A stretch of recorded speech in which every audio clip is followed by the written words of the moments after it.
One date on your calendar this July could mean the difference between paying your rent on time or scrambling to cover it.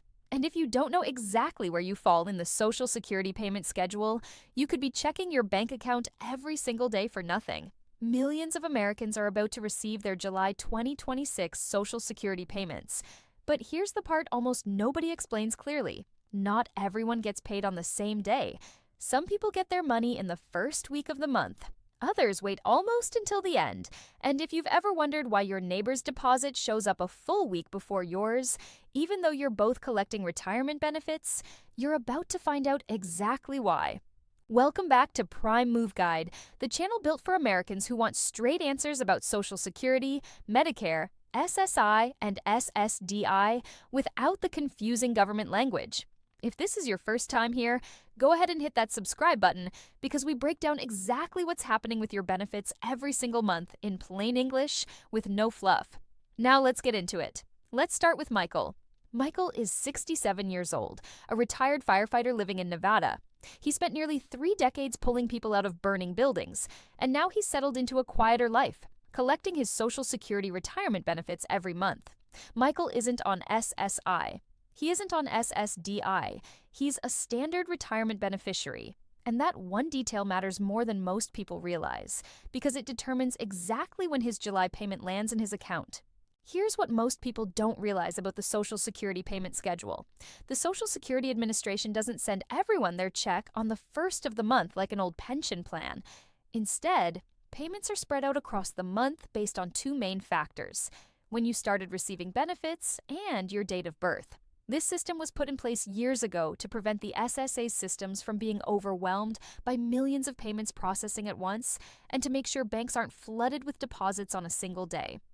So if you're someone like Michael, who has been collecting retirement benefits for years, your payment date depends entirely on the day of the month you were born.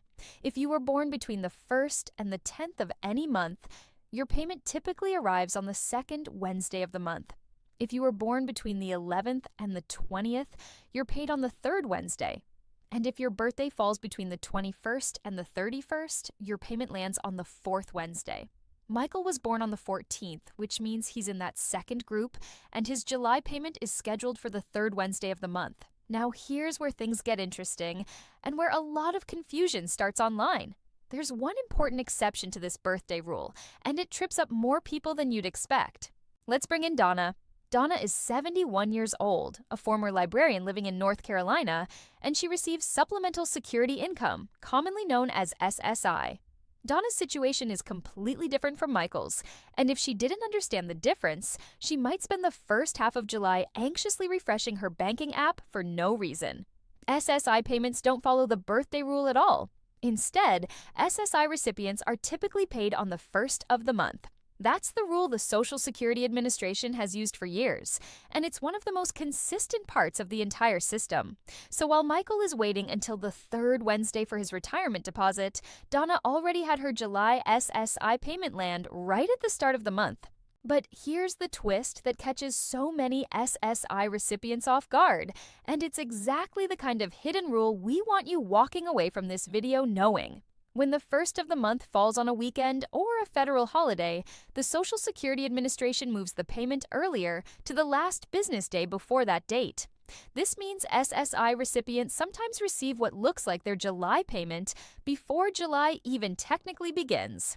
If you've ever seen your SSI deposit hit your account a day or 2 early and wondered if it was a mistake, now you know exactly why that happens. It's not a glitch. It's the system working exactly as designed. Donna learned this the hard way a few years ago. The first time her payment arrived early, she actually called her bank, worried that something had gone wrong with her account. The bank representative had to explain to her that the Social Security Administration had simply adjusted the date because of a holiday. Now, Donna keeps a small calendar taped inside her kitchen cabinet, marking exactly when to expect her payment each month. So she never has that moment of panic again. This brings up something worth pausing on. So many Social Security recipients spend unnecessary stress checking their accounts because they don't fully understand which category they fall into. Are you receiving retirement benefits? Are you on SSI? Are you on SSDI? Each of these has its own rhythm, its own schedule, And knowing yours can save you from a lot of unnecessary worry every single month. Let's bring Anthony into the conversation now. Anthony is 61 years old, a former electrician from Illinois, and he's currently receiving Social Security Disability Insurance, or SSDI. Anthony's case is a little different from both Michael's and Donna's, and his story shows just how layered this system really is. SSDI follows the same birthday-based schedule as retirement benefits, which means Anthony's payment date depends on when he was born, just like Michael's. Anthony was born on the 22nd, which puts him in that final group, the one that gets paid on the fourth Wednesday of the month. But here's something that confused Anthony for years before he finally understood it. If you started receiving Social Security benefits, whether retirement or SSDI, before May of 1997, you're actually paid on the third of the month instead of following the birthday schedule. That rule has stayed in place for decades, quietly affecting a smaller group of longtime beneficiaries who started collecting benefits before that cutoff date. Anthony didn't start receiving SSDI until years after that cutoff, so the birthday rule applies to him. But he has an older neighbor, a man who's been on Social Security since the early 90s, and that neighbor still gets paid on the third of every month like clockwork, regardless of his birthday. When Anthony first heard this, he assumed his neighbor was just lucky, or that there was some secret early payment program nobody told him about. It wasn't luck at all. It was simply a rule from a different era of the Social Security system that still applies to people who qualified before it changed. This is exactly the kind of detail that creates confusion across social media. People see their neighbor or relative getting paid earlier and assume something is wrong with their own account, when really it's just two different rules applying to two different situations. Now, let's talk about something that affects all three of our characters, and honestly, almost every Social Security recipient in the country. Direct deposit timing versus posting timing. Here's a mistake that trips up even people who have been collecting benefits for years. The Social Security Administration sends out the payment on the scheduled date, but your bank doesn't always post it to your account at exactly the same moment. Some banks post deposits the night before the official payment date. Others post it early in the morning on the actual date. And depending on your specific bank's processing schedule, you might see pending funds before they're fully available to spend. Michael ran into this exact situation a few months ago. His payment was scheduled for a Wednesday, and he checked his account that morning, saw nothing, and immediately assumed something had gone wrong. He almost called the Social Security office in a bit of a panic, but by checking again later that afternoon, the deposit had posted normally. Nothing was wrong. His bank simply processed it a little later in the day than he expected. This is one of those small but important reminders. Just because a payment hasn't shown up by 9 in the morning doesn't mean there's a problem. Give it the full day before assuming something went wrong. And if it's still missing by the next business day, that's when it makes sense to actually reach out to the Social Security Administration. Let's talk about another myth that circulates constantly online, especially around the start of every new month. There is no secret bonus payment, no surprise extra deposit, and no mysterious 13th check hiding somewhere in July. If you've seen headlines promising an extra payment or a special bonus check for Social Security recipients, treat that information carefully. The Social Security Administration has not announced any such extra payment for July 2026. Anything circulating online claiming otherwise should be treated as a rumor until it's confirmed directly on the official SSA website. We always want to be the channel that tells you the truth, even when the truth is less exciting than a viral headline. But here's something that is real, and something every one of our three characters has had to deal with at some point. The annual cost of living adjustment, often shortened to COLA. In plain English, COLA is the yearly increase that helps your Social Security payment keep up with rising prices, things like groceries, gas, and housing costs. This adjustment typically gets announced in October, based on inflation data from earlier in the year, and it takes effect starting with January payments. So if you're wondering whether your July payment reflects a brand new increase, the answer is that July payments are based on whatever COLA adjustment took effect at the start of the year, not a new mid-year change. The Social Security Administration doesn't adjust benefit amounts in the middle of the year outside of that annual process. Donna actually had a moment of confusion about this last year. She heard a rumor that there might be a mid-year increase, and she spent weeks expecting a higher payment that simply wasn't coming. When she finally checked the official SSA website, she realized the increase she heard about had already been applied back in January, and what she was hearing about wasn't a new boost at all, just people online discussing the same adjustment months later as if it were brand new. It's a great reminder that checking the source directly can save you from a lot of unnecessary confusion and disappointment. Now, here's something incredibly useful that not enough people take advantage of: the My Social Security online account. This free tool, available directly through the Social Security Administration's website, lets you check your exact payment date, your benefit amount, your earnings record, and even download official documents, all without ever having to call or visit an office. Anthony set his account up after spending nearly 45 minutes on hold trying to ask a simple question about his payment date. Once he had his online account set up, he never had to call again for routine questions like that. He simply logs in, checks his schedule, and goes about his day. If you haven't created your My Social Security account yet, it's genuinely one of the most useful things you can do this month. It takes just a few minutes, and it puts your information directly in your hands instead of leaving you guessing or waiting on hold. Let's go back to Michael for a moment, because his story actually touches on something that affects a huge number of retirees: Medicare Part B premiums. For most people receiving both Social Security and Medicare, the Part B premium, which is the part of Medicare that helps cover doctor visits and outpatient medical care, gets automatically deducted from your monthly Social Security payment before it ever reaches your bank account. This is why your deposit amount might look slightly different from what you expected if you're not factoring in that deduction.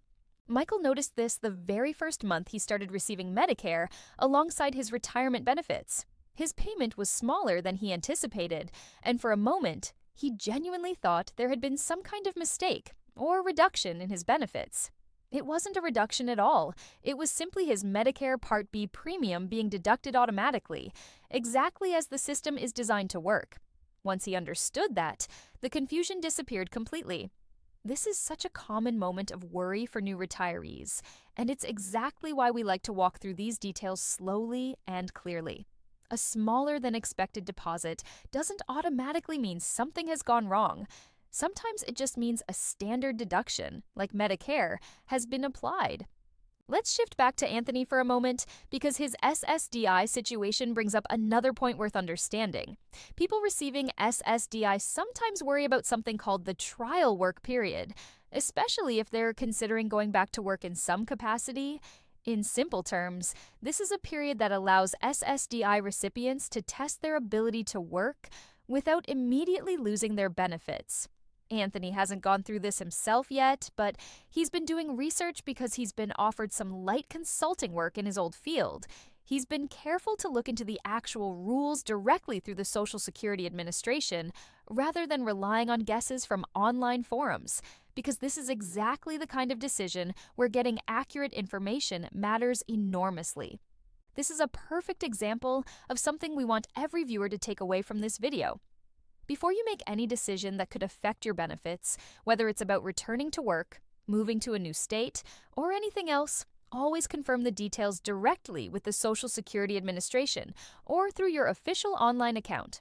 Rules can be layered and specific to individual circumstances, and what applies to one person's situation might not apply exactly the same way to yours.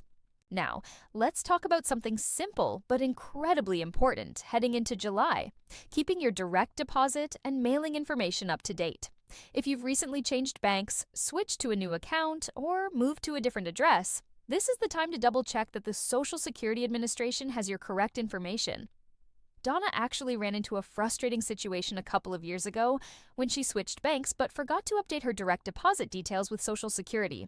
Her payment was delayed for nearly 2 weeks while everything got sorted out, and it was a stressful experience she never wants to repeat. Updating this information is simple. It can be done directly through the My Social Security online account, by phone, or in person at a local Social Security office. It takes just a few minutes, but it can save you from weeks of unnecessary delay if something were to go wrong. Let's pause here and talk about something that often gets overlooked: paper checks. While the vast majority of Social Security recipients now use direct deposit, there is still a small group of beneficiaries who receive paper checks through the mail. If you're in this group, it's especially important to understand that mailed checks can take a few extra days to arrive compared to direct deposit, simply due to postal delivery times. The Social Security Administration generally recommends waiting at least a few business days past your scheduled payment date before reporting a missing paper check. If you're someone who still receives a paper check and finds yourself wanting more reliability, switching to direct deposit or even a direct express debit card option can significantly reduce the waiting and guesswork each month. At this point, you might be wondering, what happens if your payment simply doesn't show up at all on your expected date? Here's what the Social Security Administration recommends. First, wait until the third business day after your expected payment date. If it still hasn't arrived by then, that's when you should contact the Social Security Administration directly, either by phone or by visiting your local office.